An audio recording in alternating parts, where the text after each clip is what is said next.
I believe in full disclosure. So before we proceed and really continuing to build this page full out and I totally immerse myself in bringing it back to life, I feel like I need to establish a few ground rules so that we're operating in full authenticity with each other.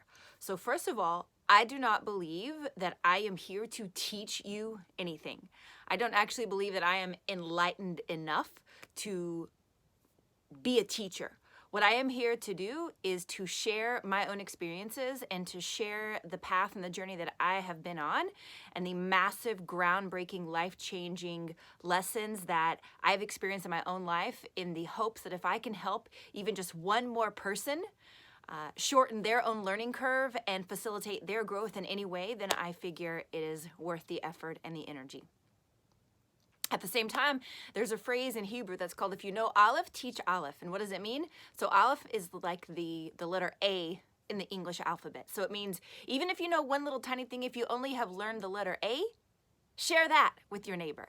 And in that way, you're elevating not only yourself, but the people around you. So the little bit that you do know, share and pass along to other people. So that is what I am willing to do. So, number one, I am not here as the one who has arrived, the one who knows everything, the one who is fully actualized and is here to teach you and impart to you all of my wisdom. Far from it. I am still totally on this journey. I feel like I am 100% a little tiny infant that has just kind of been given a glimpse to the possibility of humanity. And I'm so excited about fully internalizing that myself and embracing and stepping into and discovering and creating my own full potential and what it means to really live in the full potential of humanity and what it means to be human and to become superhuman. And I am insistent on discovering that myself. And for anyone who wants to come along with me, I would love to have you with me on the journey. I'm not here to change your mind. I have no agenda to create change in you. As the old saying goes, I am not in the business of changing people's minds. I'm in the business of finding people who want change. Okay, number two. I am a big fan of being real and being raw, whether the good, the bad, and the ugly. Now, there's a fine line between being real and authentic versus just, airing your dirty laundry all over the place like a drama queen. So that is not my goal or my intention. And I do believe that there is a right place and a right time for everything. So I'll give you an example. Big spoiler alert, this is not a live video. Even though it says live on the screen, it's not actually live. So I'm not airing a Facebook Live in the attempt to trick you to think that I'm coming to you live right now. That's not the case. I am doing it so that I can maximize the algorithms on Facebook, which will give me the biggest reach. So what does that mean? Rarely in my life, as I am living today, do I have a time and a space free of any and all interruptions. I live in a crazy world, in a crazy house with crazy humans whom I dearly love. We always have 100 people in and out of the house, and someone is usually always calling my name. So that is why I am hiding right now in my own closet while my house out there is full of people. And I may have to stop this video 12 times to be able to answer them or tell them lovingly to shut up while I finish and they can continue on their party without me. Or my husband is going to come in yelling very loudly, and not yelling from a bad place. He's a very happy, loving person, but he's Moroccan, so everything he does is loud. So very rarely will I actually bring you a live video. And when I do, I will indicate it's really live, okay? But for the most part, when I'm bringing you live, I will have just recorded it a few minutes earlier, but because I don't trust my internet connection and I don't trust technology to actually fully stream it properly, and I am so annoyed by technology when I'm trying to watch someone else live and it's constantly cutting in and out and it annoys me and it interrupts my learning. So in order to prevent you from having that same frustration, usually what I do is I record it and then I instantly publish it as a live video using some of the technology that's available to us, thanks to our awesome social media team that has kind of taught me these tricks. Okay, so that's that. Now, I also think it's important to share that I am actively working now to bring this page back to life after about 10 years of it being totally dormant. And I should probably explain why. See, in my late 20s, I thought that I had life totally and completely figured out, as most 20-something-year-olds do. And in the end, I hit 30, woo, my age of awakening, had this major epiphany that I had spent all this time climbing the ladder to get to the top, only to realize that my ladder was leaning up against the wrong tree. And when I got to the top of that ladder and was able to see out into the world, what I realized is that that world that I was living in, that world that I had become a part of, that I had created for myself unconsciously and unknowingly, was actually a world full of limitations and a world full of strings and a world full of boxes that I was only allowed to play at a certain level and in a certain way and by a certain set of rules. And that is not how I wanted to live my life. So I actually chose to shatter that glass house. I had just actually got to the point where I was creating $1 million a year income, and I thought that I had arrived, and I had the big fancy house and the fancy cars and the fancy clothes and all the things that I thought mattered in a materialistic way. And I realized that I was empty and broken and lost on the inside. So I went through a several phase process, like I said, of totally shattering that glass house with a sledgehammer. And I went through everything that you could have possibly imagined. You know, I created my own divorce. I lived like Girls Gone Wild for a while. I was drinking myself nearly to death. I was struggling with an eating disorder. I had financial disaster that had happened leading up to and right before my divorce. And I was going through this phase of blaming everyone and being mad and angry. And I had gone through 2 miscarriages, and I was blaming, but I didn't realize I was blaming. I was mad, but didn't realize I was mad. I was living as a victim to this life that I had created for myself, but I couldn't even see it because at the time I thought I was actualized. I thought I knew it all. And what I knew how to do was to survive, to keep moving forward. And so in reality, I was just living in survival mode, just trying to keep everything together. And in the end, I realized I didn't even want this picture that I thought I had created because I felt so empty on the inside that it wasn't really real. So fast forward, I'm now in my 40s, my early 40s, and I realized that now, spending the last 10 years of literally deconstructing my life and rebuilding it piece by piece in a purposeful and intentional way, you know, for a while, and in fact, when I started to turn 40 last year, and I went through this phase of being really angry.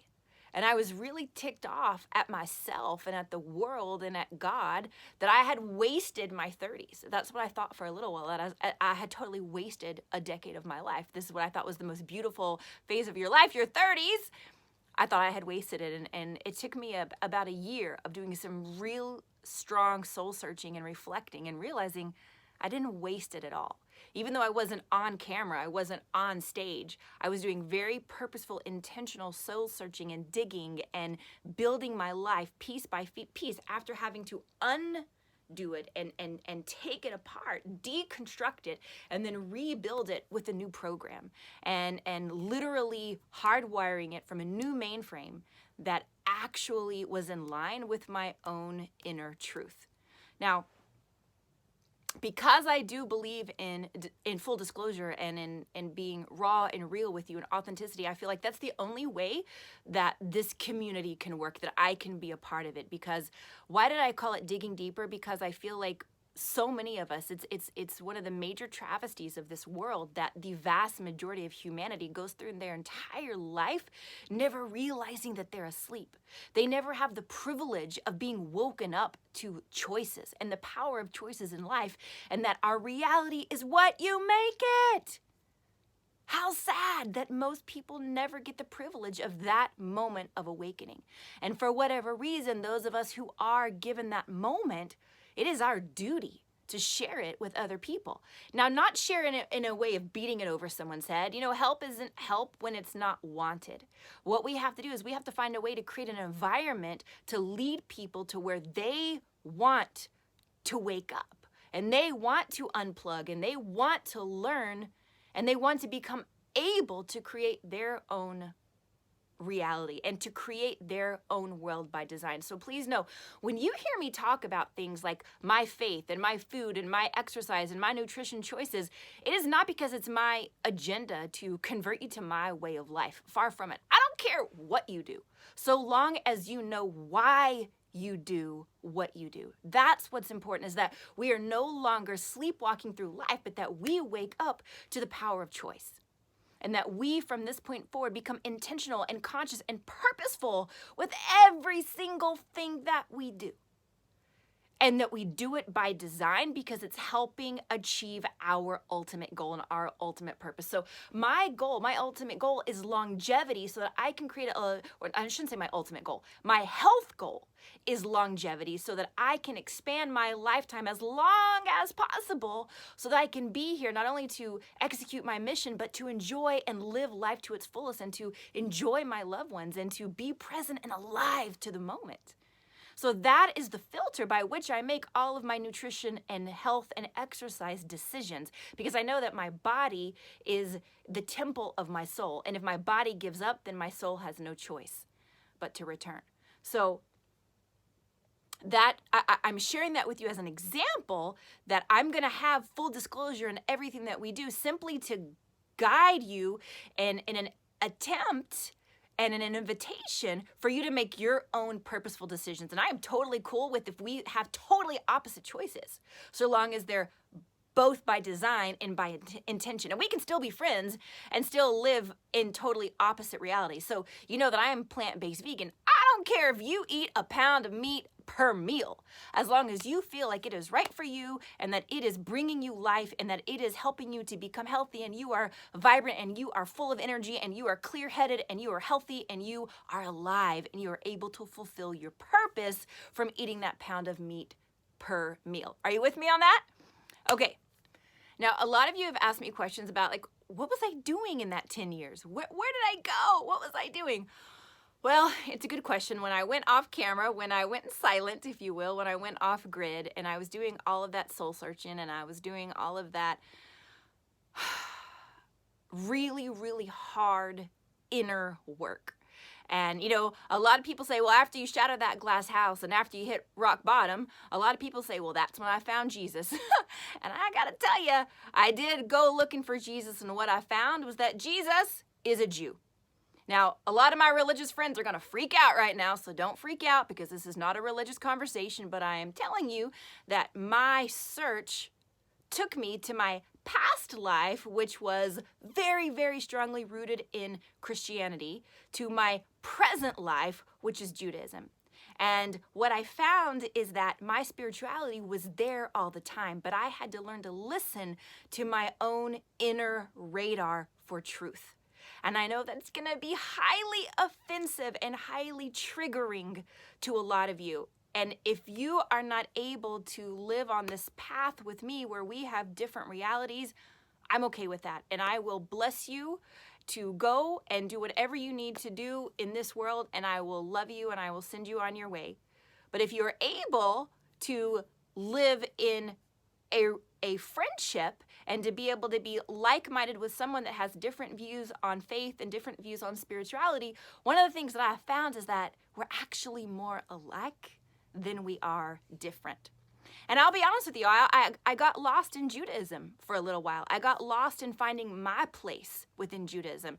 And I thought it meant that I had to become like my husband or like my family or like the Jewish people that I was meeting while I was searching and learning. And I realized, well, no, I'm not actually them either. So I had to find my place as this, Southern Jew, if you will, to bring who I am at my core into this new reality that I was creating for myself. And it took a while for me to find that sweet spot. And what I can tell you is only now, in the past couple of years, have I really, no, not even that long, in the past year, have I learned, because I went on this purposeful quest to close the gap, if you will, after I turned 40.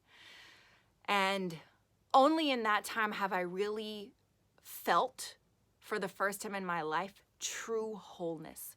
What it means to be whole and safe and good and happy with who I am on the inside, the good, the bad, and the ugly, while I'm still searching for more, while I'm still creating more, while I'm still discovering what that means and learning that tightrope walk between gratitude and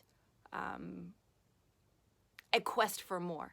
So understanding that as long as we are still on this planet, my full belief is that as long as I'm still here, then God has given me more to learn and more to do.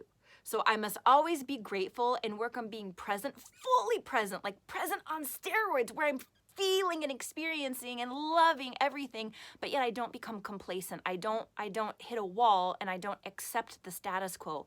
Because one of the things that I learned years ago, 20 years ago, 15 years ago, however long it was, is that mediocre is miserable. And I am here to wage war on mediocrity with every fiber of my being and help everyone around me step out of mediocrity and into excellence within every area of their life. And the last thing I'll say, as far as full disclosure goes, y'all ask me about this a lot, and I've written a blog entry about this, but I'm going to say it again. Full disclosure means I'm telling you everything about my life so that you know the real me. I'll give you an example. This hair, it ain't mine. Well, actually, it is mine because I bought it. I paid for it. But it's not the hair that actually grows from my head, because you see, as a part of being an Orthodox Jew, it actually says in the Bible, in the Torah, and actually it says this in the New Testament, but most people that read the New Testament don't actually want to hear this part. It says that married women should cover their hair. So I cover my hair, as most Orthodox Jewish women do. There are a gazillion different ways that you can cover your hair. So my custom is to cover my hair with a wig. You could use a scarf, you could use a hat, you could use a bunch of different things. And I have several different wigs. Actually, let me see if I can show them to you. Do you see them up there? You see several of those different wigs? I've got short, long. In fact, I'm about to cut one of them into medium. So I don't know, maybe I'll have red hair, maybe I'll be blonde. You never know. But I love it because no matter what, I don't have to have a bad hair day. Okay, so enough about me. The only reason I'm sharing this with you is because if we're gonna do this thing, I believe that it's like a marriage. Like, we're in it to win it, and we're in it to be totally real, totally vulnerable and raw with each other.